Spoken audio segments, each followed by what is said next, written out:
Okay, ladies, we are just going to finish up the notes from section 3.5 and then we'll be done. So by the time you see this video, the last exam will be over. And so now it's just a matter of reviewing, finishing up that homework for 3.5 and then reviewing for the final, which you should start sooner than later. All right, so let's go ahead and finish this up. So example 4, this is in the 3.5 packet. If you don't have this packet, there might be some copies left outside my mailbox. If you are unable to get to them, then just write this out by hand. Okay, so we're on this college campus. So here's the problem. We're on a college campus of, say, 5,000 students. One student returns from vacation with a contagious and long-lasting flu virus. The spread, see, those germs, I'm telling you. The spread of the virus is modeled by this model here, which looks like, if you look at one of the 6 common ones, it should look like one of the 6 common models that we've talked about. And this is actually what really happened. So statisticians and health agencies and the CDC, which is in Atlanta, Center for Disease Control, they sort of look at different models or they plot points. So they'll take a region or area, see how many people get sick, if there's a virus or something, see how many people get infected, and try to plot those points and try to make a model or see what type of function sort of looks similar to that. And once you determine a function, whether it's linear, quadratic, log, exponential, then you can talk about the long-term effects, because as you all know, I've asked you about the long-term behavior as x goes to positive and negative infinity, what happens. So that's really the value in looking at how mathematics is applied to the real world. And so in this model here, Y is the total number of students infected after T days, and T is our time in days. And so it says the college will cancel classes when 40% or more of the students are infected. I'm not for sure how they necessarily came up with that model, but that sounds, I would say when 10% of the students are infected. I don't like germs, but nevertheless, I digress. So they're going to cancel classes when 40% or more of the students are infected.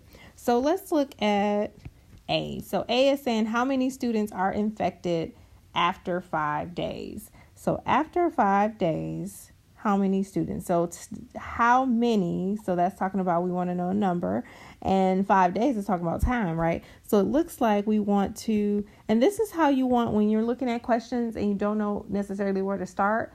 Always one, especially with word problems, you may have to read them a couple times, but then look at what the question is asking you. And then once you've answered the problem, sort of go back to make sure you've answered the question.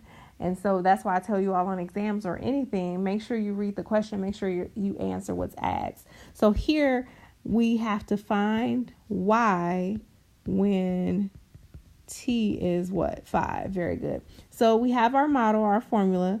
So we have Y equals 5,000 in our numerator, all over 1 plus 4,999. E to the negative 0.8 times 5.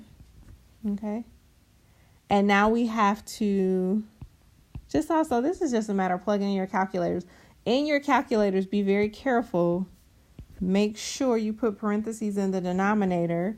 And these problems, although I would make it clear, if there's any time when you're an exam or the final, when you're unsure of what the question is asking, or if you're unsure in terms of whether you have to approximate. So here, how many students? So if you have if your answer is, let's say 20.5, well, you can't have 0.5 of a person, right? So you would round up to 21, or if it's 20.3, you would round to 20. So when in asking, it's sort of implied that you're going to estimate here, because it wants to know how many students, and if you can't have a fraction of a student. So pause the video and go ahead and put that in your calculator and see what answer you receive. Okay, so you should have had 54 students are infected after 5 days, which out of a population of 5,000 isn't necessarily that big of a proportion, right? It's not large at all. And so now let's look at B, all right? Well, B says after how many days will the college cancel classes? Well, now let's go back and see what other information is given. Now, sometimes, although that's more, no, I won't generalize that, but sometimes there could be times where you're given a number in a problem that you really don't use. But for the most part, if you get stuck on answering a question and there's information that they give you that you haven't used, and you want to think about how can I use it. So the second part of the statement, or the last part, says the college will cancel classes when 40% or more of the students are infected, right? And so we know when 40% or more of the students are infected, then they're going to cancel classes. And now B is asking us to figure out how many days will the college cancel classes. Well, if we have a total of 5,000 students, the first thing we have to do, so this is sort of a two-step, maybe three-step process here, where we first have to figure out, well, what's 40%, 0.40 or 0.4, what's 40% of 5,000, right? So go ahead and put that in. So what's 40% of 5,000? Okay, so you probably figured out that's going to be 2,000, right? Okay.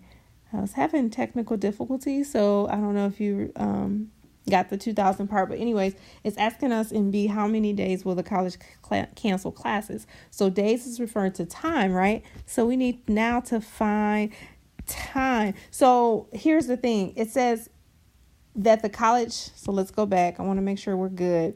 The college will cancel classes when 40% or more, right? Well, 40% of 5,000 is 2,000. So if we check for 2,000, then in our final answer, when we answer our question, that's going to be the minimum number of days, right? Because 2,000 is the minimum number of students that represents that 40%. So we need to find T. Oh no, yellow is not going to do. Find T when what? We have when Y is 2,000, right? And so let's set this up. So 2,000 equals 5,000 all over 1 plus 4,999 e to the negative 0.8 t. And you all saw this. So pause the video and solve it. And then when you come back, you're just going to get the final answer. All right, we are back. And you should have solved for 10. You should have gotten 10. If you did not get 10, that means something was wrong with your algebra, so you need to go back over your work. But remember, again, you need to conclude your statement. So thus, after about 10 days, the college will cancel classes. All right, so on to our next problem, which is very, very simple. And I'm only going to do part A, and I'm going to have you finish the rest in your notes. Anything that I do in these videos, this video, hopefully I won't have to do another one, but we shall see. But anything I do in this video, if you're not clear on, just ask when we come back, because on Monday we'll be done with the new material, so we actually can start reviewing for the final, and I'm going to give some tips and strategies and things like that. But hold on. Okay. So let's look at this. So on the Richter scale, the magnitude, and I put it over here for that side note, intensity is a measure of the wave energy of an earthquake. Now, don't know, this is more applied math and meteorologists and things of that nature in that area. So I don't know much about the application besides what's going on, but I'm sure you've heard of Richter scale when they talk about earthquakes, that they say this hit a 7 on the Richter scale or 8 on the Richter scale. And so on the Richter scale, the magnitude R of an earthquake, the magnitude R of an earthquake of intensity I, so I is the intensity, is given by this model. So it's modeled with the log function, and that's a I not 1. And that's I sub naught, that 0 there. We call it I sub 0, or it's also called I sub naught. All right. And in this example, it's going to be equal to 1, which is the minimum intensity that we're going to use for comparison. So find the intensity of each earthquake. Well, all we have to do, so if R and A, this, like I said, it's really straightforward once you know the formula. We know the formula is R equals log, and I'll put it in parentheses because remember, it's a function, not multiplication. It's not log times, it's log of, right? And so we already know, though, that we're given that I sub naught is going to be the minimum intensity is 1. So this is really the same as just I, right? Because this is going to equal 1. And so if 8.5, so we have to solve for I. All right, well, if 8.5, so equals log of I. Now, here's what you need to remember. Log of I, what base is that? 10. Thank you for whoever said that in the video. So then we take 10 to the 8.5 equals 10 to the log of I, right? Those two are inverse functions, so they undo each other's work. And we are left with 10 to the 8.5 equals I. And if you put that in your calculator, you should get, I think it's like 31 million or something like that. But you can write out what the actual answer is. I'll have you finish the rest. It's very straightforward. That's it. It's just solving for your function. But I just wanted to show you different applications with different models. All right, on to the last problem. All right, so here we have half-life. So we're back to, I want to say biology. I feel like it's biology. So let's stick with biology. Although this is a periodic table, so maybe it's chemistry. I don't know. Okay, let me stay focused because I want to end this in 15 minutes, hopefully. Well, no, end in 5 minutes. Okay, nevertheless. All right, if a certain isotope has a half-life of 1,599 years with an initial quantity of 10 grams, what is the amount left after 1,000 years? Now, you know when we talk about half-life, right, we're talking about exponential decay, right? Not exponential growth. And so we automatically should know that that's going to be the formula y equals a times e to the negative bx, right? And go back in the notes if you forgot what these variables represent. Okay, so go back in the notes. I'm not going to talk about that here. All right, so here, so we have A. So what information are we given? Well, we know that it has a half-life, right, of 1,599 years with an initial quantity of 10 grams. Well, initial amount, remember that's our A, right? So we can write this as y equals 10 times e to the negative bx, right? Because that's our initial amount. And so we're trying to figure out, or they want us to find, what is the amount left after 1,000 years? So we have to find y, right? When x equals, because time, 1,000 years, right?